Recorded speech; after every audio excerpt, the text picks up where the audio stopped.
2, 3, come on! Hello बच्चों, मैं Shri Ramakrishna memorial inter college से गौतम सिंह आपके लिए कक्षा 11 की भौतिक विज्ञान का दूसरा भाग से पाठ नंबर 1 प्रत्यास्था से आगे के कॉन्सेप्ट लेके आया हूँ। पिछले वीडियो में मैंने आपको प्रत्यास्था, आयतन प्रत्यास्था गुणांक, यंग प्रत्यास्था गुणांक इन चीज़ों को क्लियर किया था। आज मैं उन्हीं के आगे आयतन प्रत्यास्था गुणांक, बुल्क मॉडुलस ऑफ इलेक्ट्रिसिटी समझे जरा।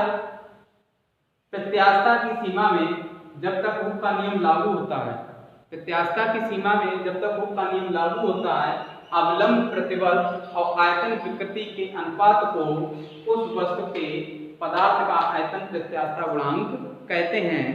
परिभाषा को फिर दोबारा सुनिए। आयतन प्रत्यास्था की सीमा में जब तक हुक का नियम लागू होता है, अवलंब प्रतिबल आयतन विकृति के अनुपात को, दो चीजों को यहाँ बताया गया, अवलंब प्रतिबल और आयतन विकृति के अनुपात को उस वस्तु के पदार्थ का आयतन प्रत्यास्था गुणांक कहते हैं। इसे V से निरूपित करते हैं, इसे V से प्रदर्शित करते हैं। हम मान लेते हैं, माना किसी वस्तु का प्रारंभिक आयतन V है, यदि हम उस पर दाब P डालें, मान लेते हैं कोई वस्तु पर आप दाब P डालते हैं तो उसके आयतन में डेल्टा V परिवर्तन होता है। आयतन प्रत्यास्था में जब भी किसी वस्तु पर दाब डाला जाता है तो उसकी लंबाई, चौड़ाई और ऊंचाई तीनों दिशाओं में परिवर्तन होता है।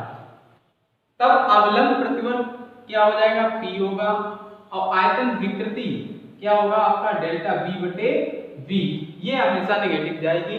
तो आयतन प्रत्यास्था गुणांक V बराबर अवलंब प्रतिबल बटे आयतन विकृति।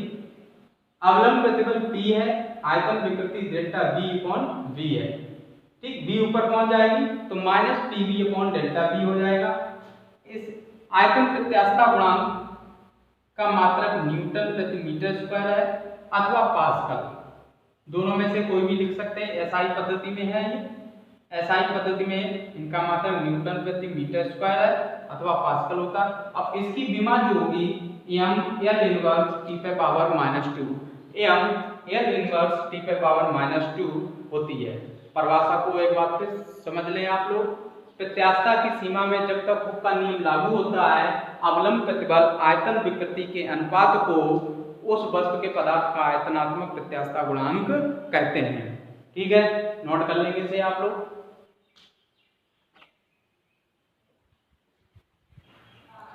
अगला पॉइंट देखेंगे, संपीड़िता, कंपरविजुअलिटी।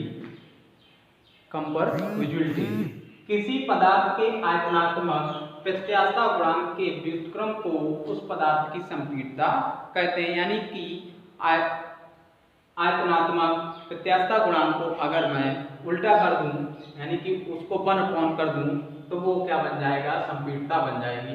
इसे बीटा से निरूपित करते हैं। संपीड़िता बीटा बराबर 1/b, b का मान होता है PV अपॉन डेल्टा V, तो मैं उल्टा कर दिया, यानी कि minus delta V upon PV। इसका मात्रक हो जाएगा मीटर स्क्वायर प्रति न्यूटन तथा विमा हो जाएगी M इनवर्स L T पे power 2, M inverse L T पे पावर 2। परिभाषा को फिर दोबारा समझेंगे। किसी पदार्थ के आयतात्मक प्रत्यास्था गुणांक के व्युत्क्रम को उस पदार्थ की संपीड़िता कहते हैं। इसे B से निरूपित करते हैं, तो बीटा बराबर। अगला पॉइंट देखते हैं, दृढ़ता गुणांक, मॉडुलस ऑफ रिजिडिटी। दृढ़ता गुणांक में समझेंगे, प्रत्यास्था की सीमा में जब तक हुक का नियम लागू होता है, प्रत्यास्था की सीमा में जब तक हुक का नियम लागू होता है, तब अपरूपक प्रतिबल और अपरूपण विकृति के अनुपात को दृढ़ता गुणांक कहते हैं। प्रत्यास्था की सीमा में जब तक हुक का नियम लागू होता है, तब हम अपरूपक प्रतिबल और अपरूपण विकृति के अनुपात को हम दृढ़ता गुणांक कहते हैं। इसे ईटा से, इसे हम क्या लिखते हैं, ईटा से प्रदर्शित करते हैं, ईटा से प्रदर्शित करते हैं। मान लेते हैं अपरूपक प्रतिबल बराबर F/a है और अपरूपण विकृति थीटा है, अपरूपण विकृति थीटा है, तब दृढ़ता गुणांक ईटा बराबर F/a बटे थीटा।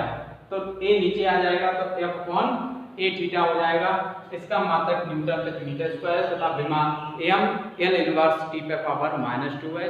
इसकी विमा जो है m l इनवर्स t पे पावर -2 है।